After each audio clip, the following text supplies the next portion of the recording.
남성교회 연합회 총무로 섬기시는 박상철 집사님 나오셔서 기도해 주시겠습니다. 사랑과 은혜가 충만하신 하나님 아버지, 오늘 우리 남전도회가 주님 앞에 헌신 예배를 드리며 우리의 삶을 다시 한번 주님께 맡기고 결단할 수 있도록 인도하심에 감사드립니다. 지금까지 우리를 인도하시고 지켜주신 하나님의 은혜를 기억하며 이 시간 마음과 정성을 다해 주님께 예배드리오니 기쁘게 받아 주옵소서. 주님, 우리 남전도회를 세워주시고 각 가정과 교회 그리고 사회에서 주님의 사랑을 실천하는 믿음의 공동체로 삼아주심에 감사드립니다. 그러나 우리의 연약함과 부족함을 고백합니다. 때로는 세상의 염려와 바쁜 일상 속에서 주님을 온전히 바라보지 못했고 주님의 뜻을 따르는 것보다 우리의 뜻과 욕심을 앞세운 순간들도 있었습니다. 우리의 모든 연약함을 용서하시고 새롭게 하셔서 더욱 주님께 헌신하는 남전도회가 되게 하옵소서.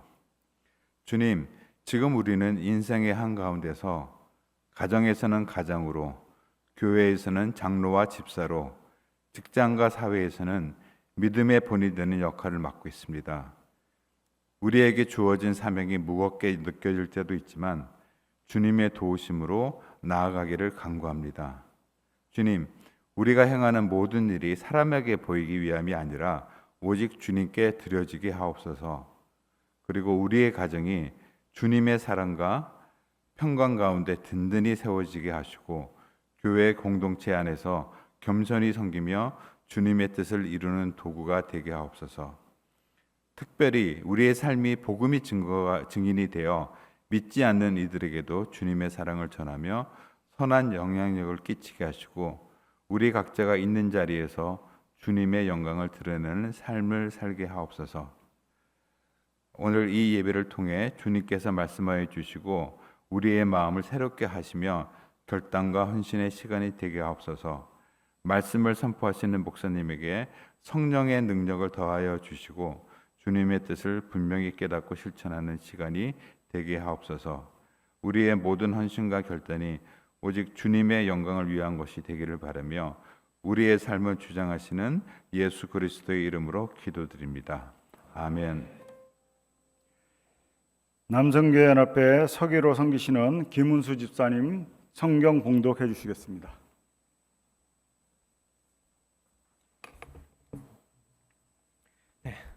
오늘 우리에게 주신 하나님 말씀은 이사야 52장 13절 말씀과 마가복음 10장 15절 말씀입니다.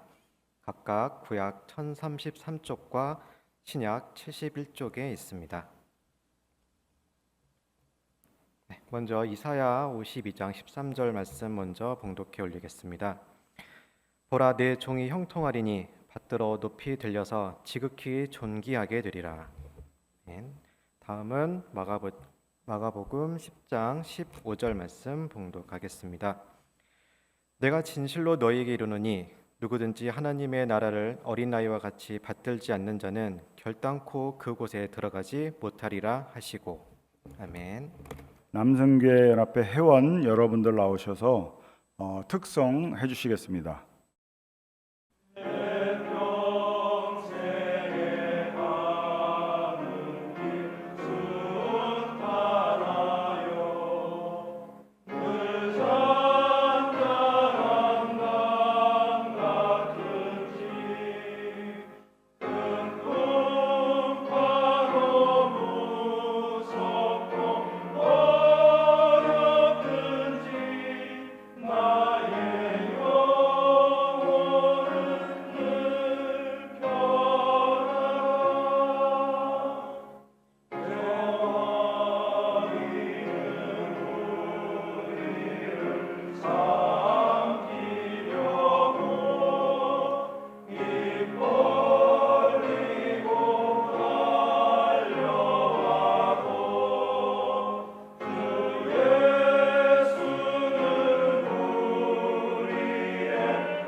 할렐루야. 오늘 이렇게 성강교회에 와서 남선교회 헌신 예배를 함께 주님께 드리게 돼서 기쁘고 또 영광으로 생각합니다. 이렇게 우리 사랑하는 김 목사님, 장신대 기독교 교육과를 졸업하신 목사님을 이렇게 뵈니까 더 좋은 것 같아요. 목사님이 기독교 교육학을 전공했다는 걸 어디서 알 수 있냐 하면 요 오른쪽에 있는 교회 표를 보면 알 수 있어요. 아주 구체적이고 또 명확한 그런 교회에 나갈 방향과 목표를 설정하신 거 보면 확실하게 드러납니다. 제가 사진을 찍으려고 그랬는데 앞으로 나가라 그래가지고 찬스를 못 잡았습니다. 뒤에 앉아 계신 저의 반쪽이 기회되면 한번 찍어주기를 기대합니다.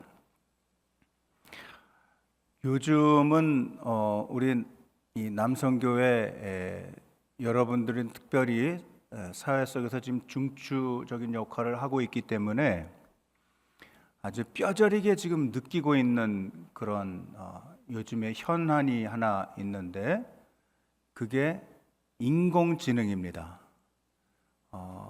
제가 이제 은퇴한 지가 한 학기밖에 안 됐거든요. 그러니까 한국의 모든 대학 교수들은 만 65세에 은퇴를 합니다. 그러니까 제가 지금 만 65세하고 6개월 지난 아주 젊은 청년 교수입니다. 근데 제가 지난 2월 말에 은퇴를 하고 교수회의에서 이제 결정을 해서 그 명예교수가 됐는데 명예교수 되는 거 그렇게 쉽지 않아요. 개교에서 장로 되는 거 어렵죠? 왜 어려워요? 출석 인원의 3분의 2가 동의를 해줘야 우리 통합 측에서 장로가 되잖아요. 그러니까 굉장히 어려운 거예요. 우리 명예교수도 3분의 2가 동의를 해줘야 돼요. 그러니까 교수 생활하면서 후배들에게 너무 깐깐하게 굴었다든지 또는 학문적으로 인정을 못 받았든지 또는 학생들이 별로 좋아하지 않는 교수, 존경하지 않는 사람이면 가끔 안 됩니다. 그러면 그거 되면 아무것도 아닌데 안 되면 가문에 조금 오점이 남을 수도 있어요.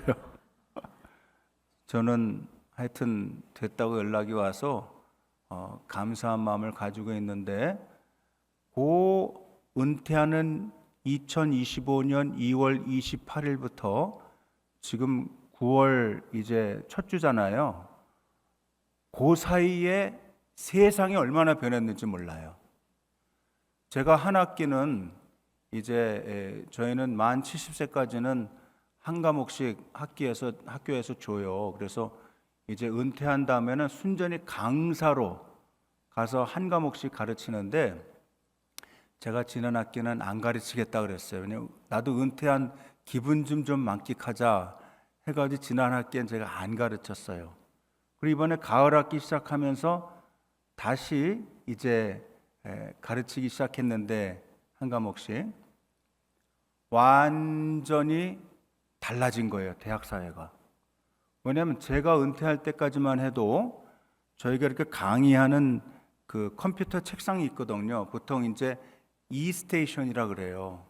그냥 이렇게 교탁이 아니고 이 안엔 컴퓨터가 들어있고 이것과 함께 빔 프로젝터가 연결이 돼서 제가 여기서 작동하는 대로 이제 학생들에게 스크린으로 저의 내용을 공부하는 내용을 다 쏘거든요. 근데 이 E-스테이션 안에 이미 유료 인공지능이 탑재돼 있어요. 그래서 제가 학생들 이제 출석 부르고 이렇게 시간이 좀 비어서 그 인공지능에다가 제가 가르치려고 하는 과목의 개요와 핵심 내용을 정리해 달라고 인공지능에게 이제 소위 명령어를 준 겁니다. 저는 기독교 교육 사상사를 가르치는 교수예요.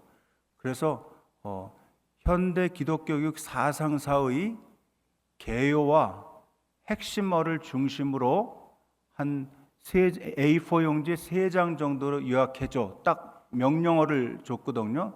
이제 컴퓨터에서는 그걸 프롬프트를 준다 그래요. 그 프롬프트 명령어를 딱 줬더니 제가 가르치려고 하는 내용이 한 3장 정도로 쫙 일목요연하게 한 15초 만에 딱 나오는 거 있죠. 근데 그게 제가 이미 저술한 제 책 내용이 이미 그 빅데이터 안에 다 들어가 있어서 그런지 제가 쓰는 단어나 제가 쓰는 그 강의의 어투나 이런 책에 들어있는 그 문체 있잖아요. 그대로 해가지고 쫙 올라오는 거예요.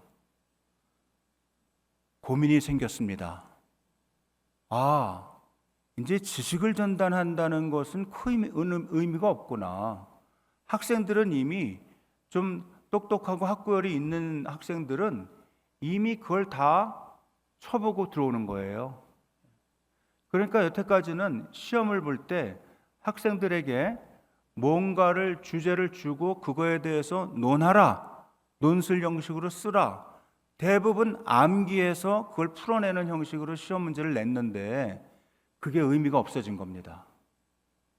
그래서 제가 갑자기 하늘이 노래지면서 어떻게 하나?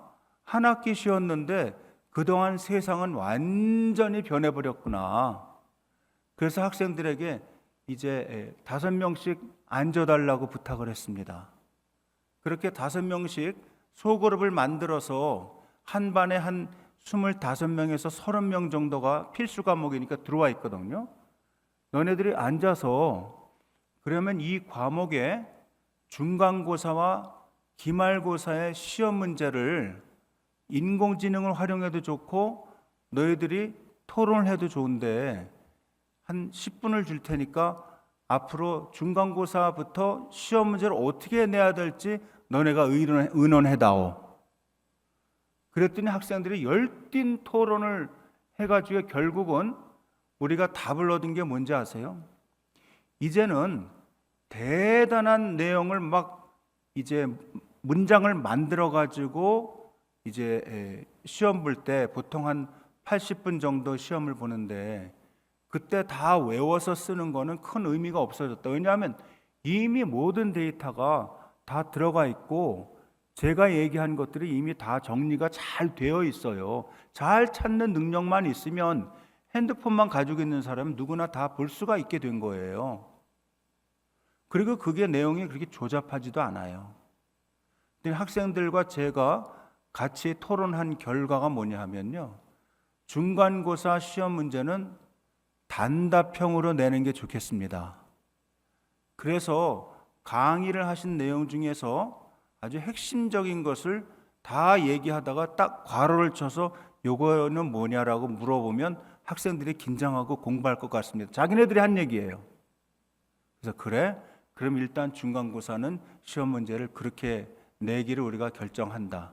그러니 지금부터 인공지능에 나의 책이 이미 다 올라가 있고 제가 강의를 27년 반을 했기 때문에 그동안 한 내용들이 이미 다 빅데이터 안에 들어가 있으니 그걸 또다시 외워서 할 필요는 없을 것 같다. 요걸 잘 응용하는 거를 나는 가르치고 생각하는 법을 이제 강의할 테니 강의를 잘 들어다오. 나를 좀 한 학기 동안 도와주겠니? 그랬더니 학생들이 네 그랬습니다. 이제는 다 상의해서 공부하는 시대가 되고야 말았어요.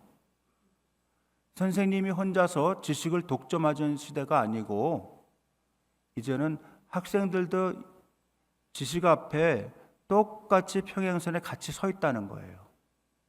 세상이 이렇게 변했습니다. 그리고 요즘에 인공지능은 자칫 잘못하면 사용하는 사람들에 따라서 인공지능이 굉장히 오용될 확률이 많이 있는 것도 제가 쉬는 시간에 요 한 학기 놀면서 인공지능 책을 여러 권을 읽었어요. 근데 일주일마다 새로운 그 챗봇이나 또는 인공지능의 엔진들이 계속 나오는 거예요. 지금 이 순간에도 계속 개발되고 있습니다. 그래서 조금씩 이게 어떤 거는 논리 수학적인 측면에서 발전이 되고요. 어떤 건 이미지 중심으로 발전이 되고 어떤 거는 사람들로 하여금 막 생각하게 하는 그런 인공지능도 막 나오고요. 또 사람들로 하여금 공부할 수 있도록 도와주는 학습 도구들도 많이 나오고 있어요. 특별히 뭔가를 계산한다든지 지식을 이렇게 전체적으로 추출해 가지고서는 정리한다든지 하는 것은 거기 나온 지식이 참인지 거짓인지는 읽는 사람이 문해 능력을 가지고 판단을 해봐야 되지만 그렇지 않은 여러 가지 지식을 모으는 데 있어서는 사람은 더 이상 따라갈 수가 없는 수준까지 이미 도달해 있습니다. 소위 전문가들이 얘기하는 인공지능이 사람의 능력을 초월하는 특이점이라는 그 어떤 한계점에 거의 다달해 있고 어떤 분야에서는 이미 그 특이점을 넘어섰다는 거예요. 그런데 현대인들은 끊임없이 인공지능을 활용하면서 지금 계속 발전을 도모할 텐데 자칫 잘못하면 인공지능마저도 그만치도 못한 우리의 어떤 논리 능력을, 추론 능력을 가지기가 쉬운 것이 사람의 약점일 수 있습니다. 왜냐하면 모두가 다 공부하는 인간이 아니고 모두가 다 배우려는 인간이 아니기 때문에 그냥 게으른 생각을 가지고 수동적인 입장에서 학습자로 따라가다 보면 잘못하면 인공지능에 오히려 역전당할 수 있는 확률이 굉장히 높다는 거예요.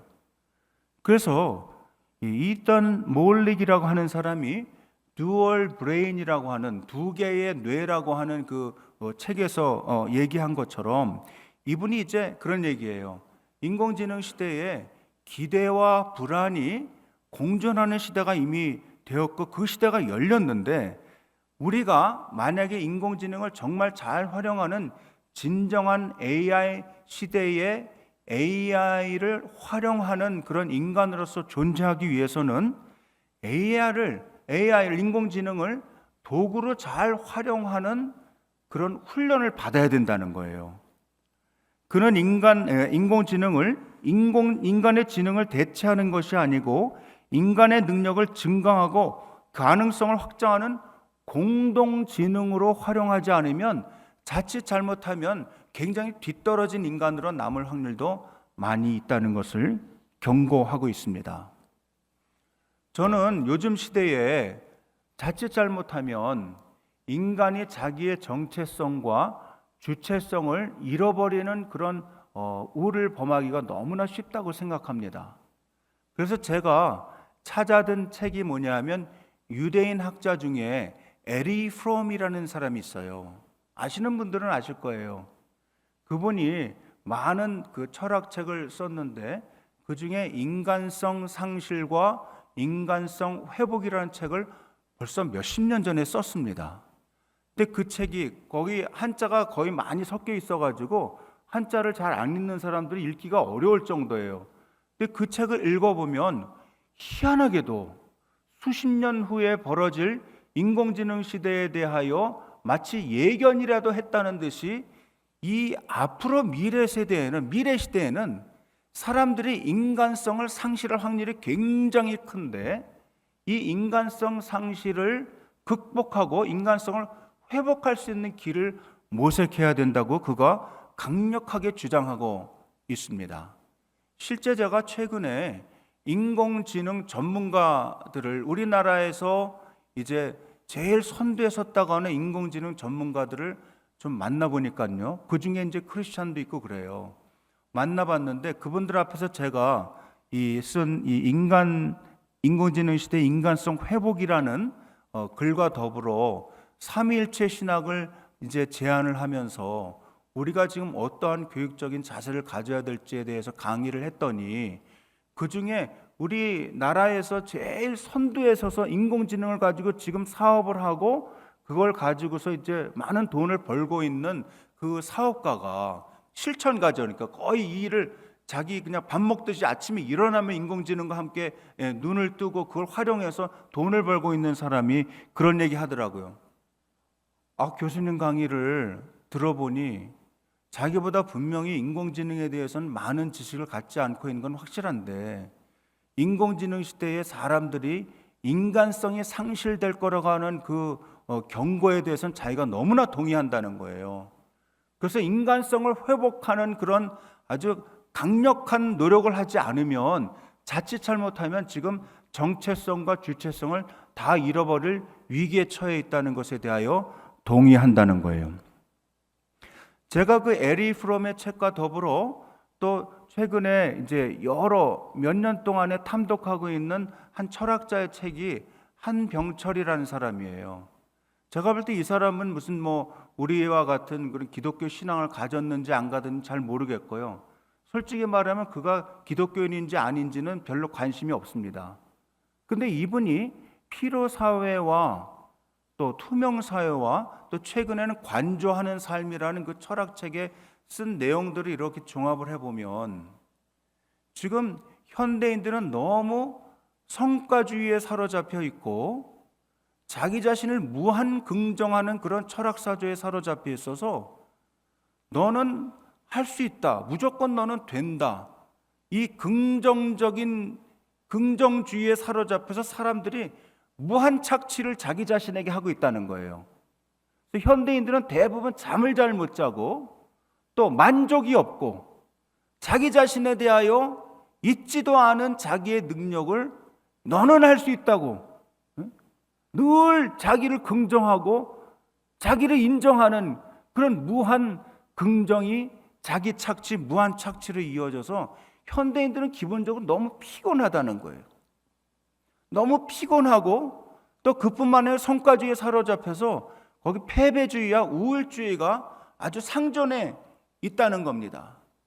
그가 이제 한국 사람으로 소위 금속공학과를 전공한 공돌이로서 독일에 가서 새롭게 공부하면서 독일말로 새롭게 자기가 철학 분야에 공부를 하면서 자기의 새로운 분야를 개척해요. 그러면서 오늘날에는 뭐까지 얘기하냐면 너무 많은 일을 하는 것이 성과주의에 사로잡히는 것이 그 사람을 살리는 게 절대 아니니 이젠 아무 일도 하지 않는 것을 너무 죄악시하지 말아라. 그래서 관조하는 삶의 중요성에 대하여 굉장히 강조하고 있는 것을 봅니다. 요즘에 우리나라뿐만 아니고 미국도 그런 것 같고 저 유럽도 그런 것 같고요. 이 인공지능이 뭔가를 이렇게 그 알고리즘에 의해서 어떤 사실을 찾아서 유튜브나 이런 SNS 매체를 통해서 어떤 걸 한번 보기 시작하면 여러분 경험한 것처럼 비슷한 내용이 노력하지 않아도 계속 올라오잖아요.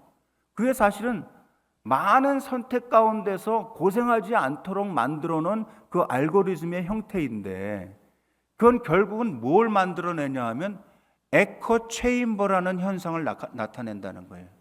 에코 체인버라는 건 뭐냐 하면 비슷한 성향이나 신념을 가진 사람들이 모여서 서로의 의견을 반복해서 서로 듣고 또 그 의견이 마치 진실인 것처럼 자기의 의견으로 고착화되는 굳어지는 현상을 말한다는 거예요.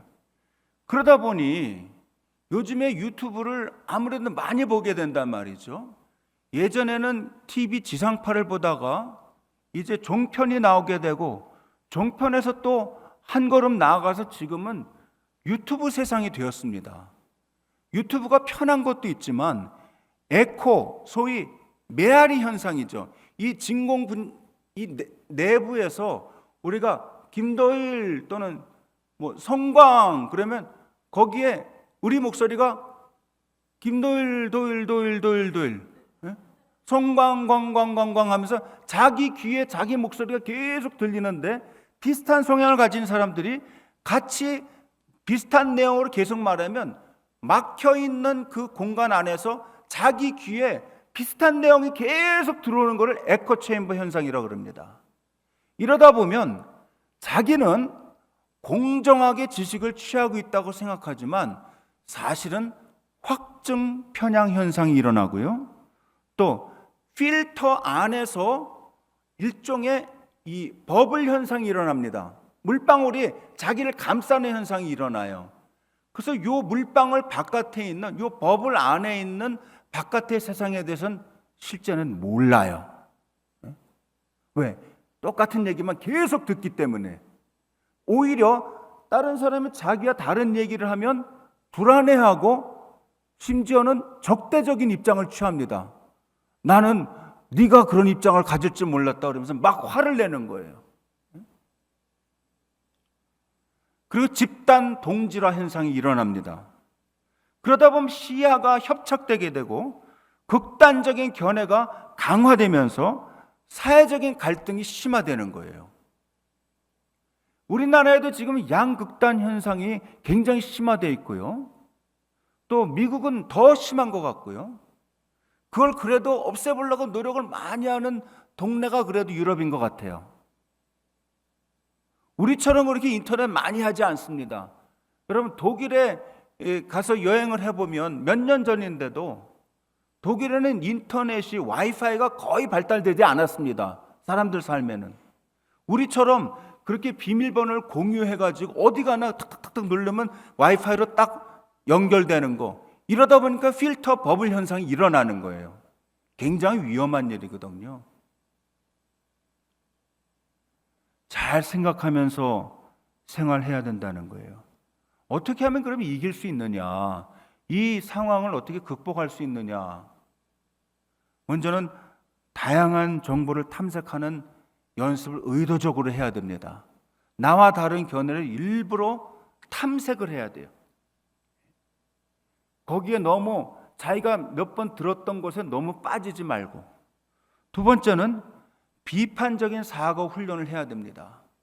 누가 얘기하는 것, 자기가 볼 때는 좀 마음에 드는 사람이 얘기하는 것, 그 사람이 혹시 박사학위를 가지고 있던지 아니면 자기가 존경하는 목사님이랄지 아니면 사회적인 지도자, 자기가 좋아하는 역사적인 인물 중에 어떤 사람에 대한 얘기를 아주 긍정적으로 한다고 해서 거기에 빠지면 안 된다는 거예요.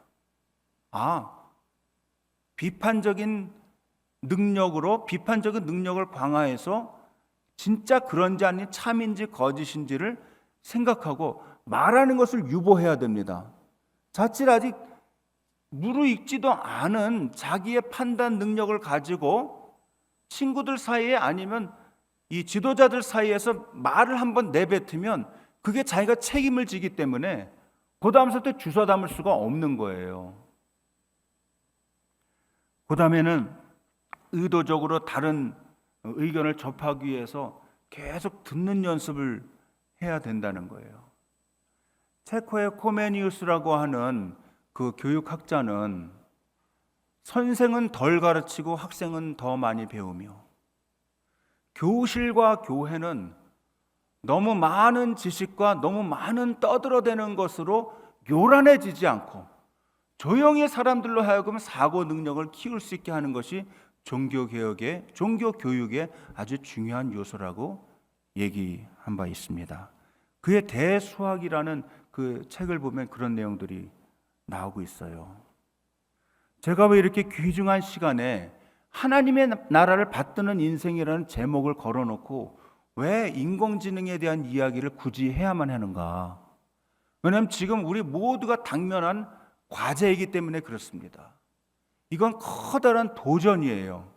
그래서 그게 3분이 될지 5분이 될지 아니면 한 7분에서 10분 정도가 될지 모르지만 꼭 이 내용을 제가 최근에 공부한 것에서 아직 계속적으로 진보하고 있지만 부족한 내용이지만 여러분들에게 꼭 말씀을 드리고 싶었습니다. 이렇게 신앙생활을 하면서도 자칫 잘못하면 비판적인 사고 능력이 떨어지게 되면 말도 안 되는 내용에 추종하게 되고 예수를 믿는 것 같으나 교회를 다니는 것 같으나 이성적이지 않고 비판적인 사고가 결여된 어떤 말이나 어떤 몇 리더들의 이야기에 생각 없이 쫓아가는 경향을 오래 믿은 사람들도 자기도 모르게 보일 수 있다는 거예요. 그거는 신급과 상관이 없습니다. 저 사람은 목사이기 때문에 안 그럴 거야. 그렇지 않습니다. 저 사람은 장로기 때문에, 저 사람은 안수 집사기 때문에, 권사기 때문에, 집사기 때문에, 저 사람은 목사의 자녀이기 때문에 안 그럴 거야. 그렇지 않다는 거예요. 훈련되지 않은 사람이 제일 위험한 사람입니다. 그러므로 한국교회가 이 어두운 골짜기에서 빠져나와 사회적인 이 신뢰를 다시 회복하고 정말 민족과 사회를 위해서 다시 봉사하고 헌신하려면 사람들이 저 동네에, 이 행당동에, 아니 이 금호동에 이 성강교회가 있는 것이 얼마나 다행인지 모른다. 예수 안 믿는 사람들이 얘기해야 된다는 거예요. 우리를 믿어달라고 얘기하기 전에 저분이 걸어가는 모습, 우리에게 가끔 인사하는 모습, 대화하는 모습, 와서 콩나물 사는 모습이 난 그 모습 자체가 너무나 참 모범적이고 은혜로워. 신앙적인 단어를 쓰지 않더라도 우리를 보면서 그 뒷모습을 보고 너무 고마워서 인사가 나올 지경이에요. 그렇게 동네 사람들이 우리를 평가해 주는 그날이 오기를 저는 간절히 바라고 있습니다. 저는 오늘 이 설교 내용으로 좀 이 교회 안에서 주로 이렇게 통용되는 많이 쓰는 그런 내용의 두 가지 사례를 꼭 말씀드리고 싶어요. 하나는 보나콤 사역입니다. 보나콤 사역. 보나콤 사역은 이 콤은 커뮤니티라는 뜻이고 보나라는 건 아름다운, 그러니까 아름다운 공동체라는 이름을 가진 이 강동진 목사님의 사역에 대하여 조금 소개하고요.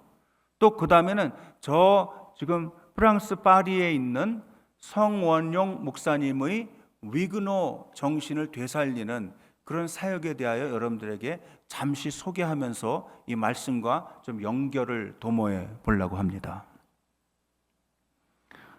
충청도 보은에서 보나콤 공동체를 일구어서 건강한 사람, 또 건강한 닭, 치킨이에요. 건강한 닭, 그리고 건강한 닭의 생태계 회복을 위해서 혼신의 노력을 다하는 강동진 목사님 제가 굉장히 좋아합니다.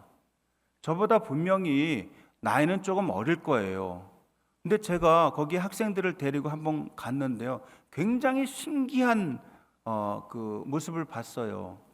닭을 많이 키우는데 닭들에게서 그 아주 시시쿵쿵한 냄새, 또 닭똥 냄새, 지저분한 목욕 안 시킨 그런 꼬리꼬리한 냄새가 안 나는 거예요. 그 닭들도 똥도 싸고 오줌도 싸고 또 거기서 뒹굴면서 자랄 텐데 그 닭들에게서 이상한 냄새, 아주 만지기도 싫은 냄새가 안 나는 거예요. 그래서 제가 물어봤어요. 목사님이 키우는 이 닭에는 왜 이렇게 냄새가 안 나죠? 우리 사람이랑 별로 다를 바가 없네요. 목욕한 사람 말하는 거예요. 그랬더니 그렇게 얘기하는 거예요. 교수님, 제가 어느 동네를 가든지 그게 아시아든 아프리카든 유럽이든 저 뉴질랜드든 아니면 미국이든 캐나다든 중앙아시아든 가면 그 동네에 닭 키우는 닭의 생태계를 잘 조성하기 위해서 그 동네에 흙을 먼저 연구를 합니다. 흙을 연구를 잘 해서 그 토양 위에서 또 그 토양을 감싸고 있는 공기, 또 풀들, 여러 가지 나무들을 연구를 해서 닭들이 먹으면 제일 좋을 사료와 또 닭들을 키울 수 있는 그런 온도와 이런 모든 생태계 조성을 위해서 먼저 애씁니다. 무작정 가서 닭을 풀어놓고 막 그냥 조그만 닭장에다가 가둬놓고서 그냥 알만 많이 낳아라, 우리는 네 고기를 원한다, 그렇게 해서 키우는 게 아니고 행복한 닭의 삶을 만들어준다는 거예요. 그럼 신기하게도 그 닭들이 낳은 알은 너무나 건강하고요, 닭들에게서 냄새도 안 나고 잘 죽지도 않는다는 거예요. 심지어는 거의 50도가 다 돼가는 그런 아프리카의 아주 무더운 환경 속에서도 통풍만 잘 시켜주고 그 토양에서 잘 자랄 수 있는 생태계를 만들어주면 그 닭들이 굉장히 건강하게 자라나서 알도 많이 생산할 뿐만 아니고 그 닭들이 그 농가들의 소득을 증진시켜주는 것을 자기가 목도했다는 거예요.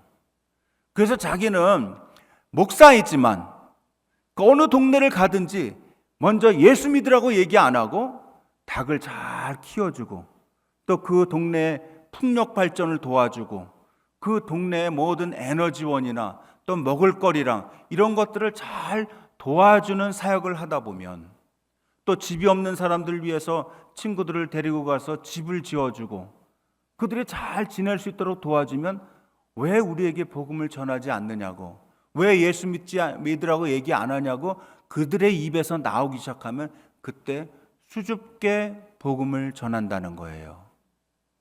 처음부터 예수 믿으라고 하지 않고 잠깐 있다가 가면서 예수 믿어야지, 안 믿으면 지옥 간다고 얘기하지 않고 같이 지내면서 사람답게 사는 법이 뭔지, 이 대자연을 만드신 하나님의 섭리가 뭔지 그 단어를 굳이 쓰지 않아도 그렇게 달그의 생태계를 만들어주면서 사람들에게 조화를 가르치게 되면 거기서 예수를 믿게 된다는 거예요. 그렇게 믿은 예수는 쉽게 저버리지 않는다는 거예요. 서로를 사랑하게 되고 그 지역의 땅을 사랑하게 되고 그 지역에 농사도 제대로 짓게 되고 모든 목축 활동도 자기만을 위한 것이 아니고 주변에 있는 사람들과 함께 어우러져서 그렇게 활동하는 것을 자기가 많이 봤다는 거예요. 고소하고 신선한 달걀 계란이 나올 때 사람들은 그거 먹으면서 얼마나 행복해하는지를 교수님은 아시냐는 거예요. 그래서 저희도 계란을 좀 얻어서 먹어봤거든요. 정말 잘 키운 행복한 달걀 계란은 정말 맛이 있더라고요. 강돈준 목사님의 설교에는 생명력이 넘칩니다. 목소리에는 건강미가 넘쳐나요. 그는 혼자서 10명분의 일을 하고 10명분의 설교를 하고 10명분의 기도를 합니다. 그분의 곁에서 지켜보면서 가끔 제가 너무 노파심이 앞서서 페이스북에 자기 사역을 가끔 소개를 할 때면 제가 거기 답글에다 달아요. 목사님 좀 쉬어가면서 하세요. 그러다 쓰러지면 목사님 세계교회에 큰 손실입니다. 그러면 뭐라고 저에게 개인적으로 연락이 오냐 하면 교수님, 예, 명심하겠습니다. 그러나 저 열심히 이 사역을 하다가 하나님 앞에 정말 최선 다하다가 하나님 나라 가는 게 저의 꿈입니다. 그럼 제가 뭐라 그러냐면 그러면 마음대로 하세요. 제가 그렇게 격려합니다. 죽도록 충성하겠다는 거예요. 그는 선교의 대상을 말하면서 선교의 첫 번째 대상은 나 자신이라는 거예요. 나의 인격, 나의 습관, 내가 모르는 무의식까지 나의 모든 것이 그리스도의 복음에, 그리스도의 그 정신에 지배받게 하는 일. 그래서 복음을 선포해야 될 첫 번째 대상은 우리 동네 사람이 아니고 식구가 아니고 나라는 거예요. 나. 두 번째 대상은 내 가족과 내 자녀들이라는 거예요. 다음 세대인 자녀들에게 복음을 가르치고 내가 경험한 그리스도를 들려주어 내가 따르는 예수님을 내 자녀들도, 나의 부모님도, 나의 친척들도 함께 따를 수 있도록 도와주는 것, 그게 내 가정이 두 번째 선교지가 되는 이유라는 거예요. 세 번째 대상은 다른 지역에 사는 우리와 조금 떨어진 곳에 사는 분들에게 복음을 전하되 먼저는 우리나라에 들어와서 사는 사람들이라는 거예요. 요즘에는 외국인 이주 노동자들이 굉장히 많이 있습니다. 제가 지난번에는 제가 섬기는 연구소에서 저 거제 지방으로 가서 한번 같이 성경 공부를 한 적이 있어요. 거기 가보니까 굉장히 많은 외국인 노동자들이 와서 배를 같이 만들고 있더라고요. 아예 공동체를 이루어서 교회 갈 때를 빼놓고는 거의 그 배 근처에서 아예 먹고 자고 하는 모습을 봤어요. 그러니까 그들에게 가서 사랑을 전하고 그들과 함께하는 생활을 해야 된다는 거예요. 그 아래 갇혀 있다 보니까 굉장히 답답한 것도 많다는 거예요. 배는 잘 만들지 모르지만 자기의 영혼의 문제에 대해서 신경을 못 쓰는 적이 많이 있다는 것을 발견하게 되었습니다. 그 다음에는 우리 바깥에서 살고 있는 사람들입니다. 그 다음 네 번째 대상은 우리나라의 경제, 정치, 문화, 교육 등 모든 분야가 복음에 물들도록 하는 것. 그리스도의 통치가 이 온 세상에 퍼져 나가도록 하는 것, 그게 우리의 선교지라는 거예요. 그래서 선교는 하나님의 나라를 세우는 일이고 또 총체적인 사역이라고 그는 주장한 바가 있습니다. 거기에서 제가 이제 생각이 났던 것이 우리 목사님이 여기 이렇게 써놓은 것처럼 다음 세대 교육에 관한 이야기입니다. 어린이는 교육의 대상일 뿐만이 아니고 주체입니다. 그러므로 어린이가 가정에서 주체적으로 생활할 수 있도록 축복해 주는 게 아주 중요합니다. 격려해 줘야 돼요. 프랑스에서 거의 40년 동안 위그노들과 같이 지내면서 사역하는 최윤숙희, 이름이 네자예요. 본래 채씨인데 그 성도 들어온 것 같아요. 그래서 이름은 first name은 숙희입니다. 숙희 목사님인데요. 이 목사님이 어린이와 청소년 자녀들로 하여금 신앙생활의 주체를 세우는 일을 아주 중요하게 생각하면서 거기서 사역하기 시작했습니다. 지금은 이제 벌써 은퇴하신 나이인데 프랑스에 계시는 개신교 교인들이 또 종교 교단의 지도자들이 최은숙희 목사님의 사역이 너무나 소중한 것을 알고 신기하게도 프랑스에서는 없던 일인데 교회를 개척하게 되었어요. 이 목사님을 통해서. 그래서 이 최은숙희 목사님이 그 여태까지 오랜 세월 동안 하지 않았던 프랑스 안에서의 교회 개척 사역에 지금 뛰어들어가지고요. 얼마나 열심히 일하고 있는지 몰라요. 그러면서 그가 얘기한 거예요. 저희랑 가끔씩 이렇게 줌으로 얘기를 해요. 그러면 저희 제자들 중에 지금 독일에 가서 현지인 교회 목사를 하는 분이 있고요. 또 저 호주에서 또 현지인들, 호주 사람들 목회하는 분이 2분 계시고요. 또 네덜란드에서 네덜란드 현지인들 목회하시는 분들이 있고요. 저희 제자들입니다. 그리고 저 이태리에서 로마에서 교황청 옆에서 사역하는 저희 친구 목사도 있습니다. 다 현지 언어로 하는 분들이에요. 이분들은 같이 대화하면서 우리가 어떤 사역을 해야 다음 세대를 세울 수 있겠는가, 그 핵심의 내용이 뭔가, 그들로 하여금 왕같은 제사장으로, 하나님의 백성으로, 거룩한 나라로, 하나님의 소유가 된 사람으로 우리가 교육을 해야 된다 하는 그런 결론을 내리고 함께 도와주면서 그렇게 세워주는 사역을 하고 있습니다. 얼마 전 제가 읽은 책 중에 위그노처럼이라는 성원영 목사님의 그 책이 있어요. 이 책을 보시면 여러분들이 혹시 나 그동안 프랑스에는 개신교도들이 그렇게 활동을 안 한 줄 알았는데 대부분 가톨릭인 줄 알았는데 웬일이지? 그런 생각을 하실지 몰라요. 성원영 목사님은 거의 35년 전쯤에 만삭이었던 자기 아내와 함께 우리 교단 사람입니다. 프랑스 파리의 개혁교회로 가서 사역지를 그쪽으로 옮겨서 개신교가 천주교에 엄청난 핍박을 받았던 바로 그곳으로 가서 그 존 칼빈 신학이, 깔뱅의 신학이 태동된 그곳에서 지금 사역을 하고 있습니다. 칼빈의 이름이 깔뱅인 것은 그가 프랑스 사람이기 때문에 그런 거예요. 지금 프랑스의 개신교도들, 즉 위그노는 소수에 불과하지만 복음대로 살려고 엄청나게 애를 쓰고 있다는 사실 우리가 그 책을 보면 확인할 수 있습니다. 한국 교회는 어떻습니까? 한국 교회는 그래봐야 지금 복음이 전래된 지 개신교로 따지면 한 140년 정도밖에 되지 않았지만 벌써 졸업증에 빠진 것 같아요. 너무 빨리 늙어버렸어요. 그래서 교회들 중에는 큰 교회, 작은 교회 할 것 없이 너무나 이미 늙어버리고 맥이 빠진 그런 교회들이 많이 있다는 것을 우리가 발견하게 됩니다.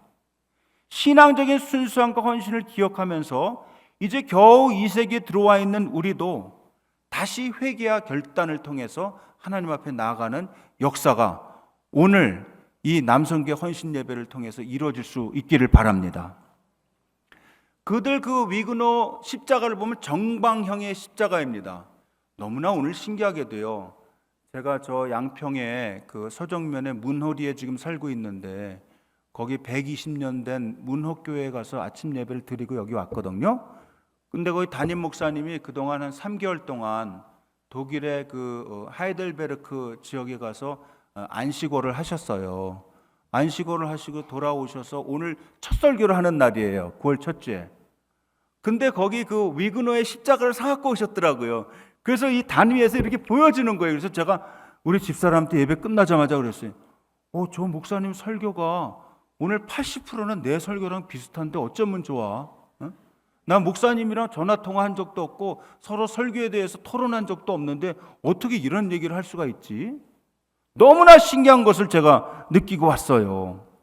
이 정방형의 십자가는 거기 보면 신앙의 정체성을 담아내는 그 십자가인데 자부심과 애처로움이 동시에 담겨 있는 십자가입니다. 그들은 이렇게 말합니다. 우리는 그토록 가혹했던 박해를 견디면서 신앙의 본질을 지켜낸 사람들이야. 하지만 그 치열했던 세월의 무게를 견디는 것이 너무나 힘들었어. 그렇게 위그너 교도들이 얘기를 합니다. 그들은 박해를 견디면서 신앙의 정조를 지켜왔기 때문에 우리나라의 대금 있잖아요. 대금 연주를 그 프랑스의 위그너들이 들으면 금세 이해를 한다는 거예요. 왜? 마음에 고난이 많고 어려움이 많고 고난을 통과한 사람들은요, 그 대금이라는 악기가 관악기 중에서 제일 어렵대요. 소리 내기가. 뭐 클라리넷이나 뭐 색소폰이나 뭐 이런 뭐 바것이나 이런 것보다 훨씬 어렵대요. 대금 소리를 내는 게. 근데 그 소리가 링 하고 나올 때 그 사람들 이게 무슨 소리죠? 그러면 전공한 사람들이 그렇게 얘기한대요. 이거는 한국 사람들의 고통의 한이 섞인 음악입니다. 그러면 그렇군요. 어쩐지 그 안에서 깊은 무언가를 느꼈어요. 그렇게 얘기한다는 거예요. 어쩌면 한국 교회가 지금 어떻게 보면 너무나 편안하기 때문에 어려움 당하는 게 아닐까요? 누가 예수 믿는다고 뭐라 그러는 사람이 있어요. 예수 믿으면 감옥에 가두는 사람이 있어요. 그러다 보니까 너무 신앙적으로 변질되고 편안한 삶만 추구하게 되고, 일반 세상 철학자들이 얘기하는 성과주의에 사로잡혀서 너무 사람들이 다 피곤하게 된 거예요. 그러니까 다 졸업증에 걸려서 꼬박꼬박 졸기만 해요. 말씀의 갈급함이 없어진 게 아닐까 하는 그런 생각을 하게 되는 겁니다. 얼마 전 목회와 신학이라는 잡지 대담에서 영국의 한 신학자가 6개월 동안 한국에 머물다가 이제 귀국하면서 이제 그 기자가 물어봤어요. 선생님은 한국교회에서 뭘 느끼셨습니까? 그랬더니 그가 이 얘기를 했습니다.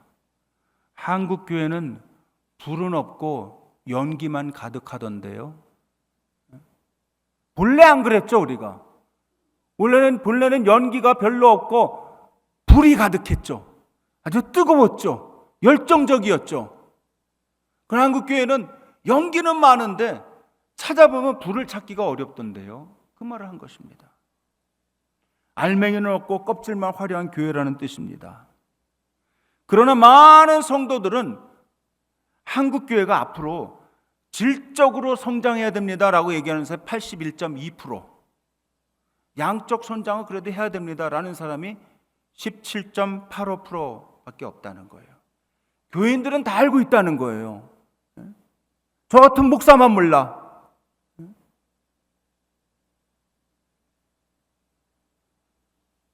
말씀을 좀 정리해야 될 것 같아요. 하다 보니까 3시가 거의 돼가지고요.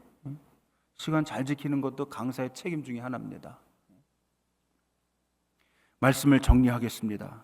오늘 보라 내 종이 형통하리니 받들어 높이 들려서 지극히 존귀하게 되리라. 이거는 궁극적으로는 예수 그리스도를 종으로 표현한 말씀이기도 하지만 예수 믿는 사람들이 고난을 통과하고 나면 높이 들려서 형통하게 되고 지극히 높임을 받으리라는 그런 말씀도 포함되는 것입니다. 우리는 이제는 정말 신자로서의 모습을 회복해야 되겠습니다. 저부터라도 목사로서, 신학교 교수로서, 하나님을 섬기는 사람으로서 그동안에 고난이 있었다면, 지금 받는 고난이 만약에 좀 씁쓸하다면 그걸 잘 통과하고 하나님께서 높이 우리 자신을 들어주실 때 우리가 하나님께 영광을 돌리고 하나님께 정말 진정 어린 할렐루야를 외칠 수 있는 우리가 될 수 있기를 바랍니다. 그렇게 하기 위해서는 어린이처럼 하늘나라를, 하나님의 나라를 진정으로 받들어야 되겠습니다. 말로만 그냥 말로만 우리 말하는 습관으로만 받드는 게 아니고 진정으로 나의 삶의 목표는 정말 하나님께서 높이 들리시고 나는 그 하나님을 잘 섬기는 것이 나의 인생의 목표이다. 그렇게 고백하는 저와 여러분들 다 되실 수 있기를 바랍니다. 그래서 연기뿐만이 아니고 정말 뜨거운 불이, 성령의 불이 우리를 통해서 일어날 수 있도록 성령께서 정말 강력하게 역사하시는 성강교회가 될 수 있기를 바랍니다. 그래서 우리 안에서 젊은이들이 막 은혜를 받아서 일어나고요, 우리 어른들은 막 그 안에서 비전을 보고 또 우리 아이들에게 영적인 교훈을 줄 수 있으며 또 아이들의 그 받드는 그 품성을 잘 또 받아서 우리도 하나님 나라를 잘 받고 순수하게 하나님을 기쁘시게 하는 모든 남성교회 회원들 다 될 수 있기를 간절히 축원합니다. 기도하겠습니다. 하나님 은혜 감사합니다. 연약한 저희들 하나님께서 택하여 주셔서 하나님의 백성 삼아 주시고 남성교회를 섬기게 하셨사오니 우리가 헌신하되 순수한 마음으로 하나님의 나라를 받들고 또 교회를 섬기고 하나님께 큰 영광 돌리며 지역사회에서 하나님의 귀하신 하나님의 나라를 드러내는 저희들 되게 도와주옵소서. 예수님의 이름으로 기도드립니다.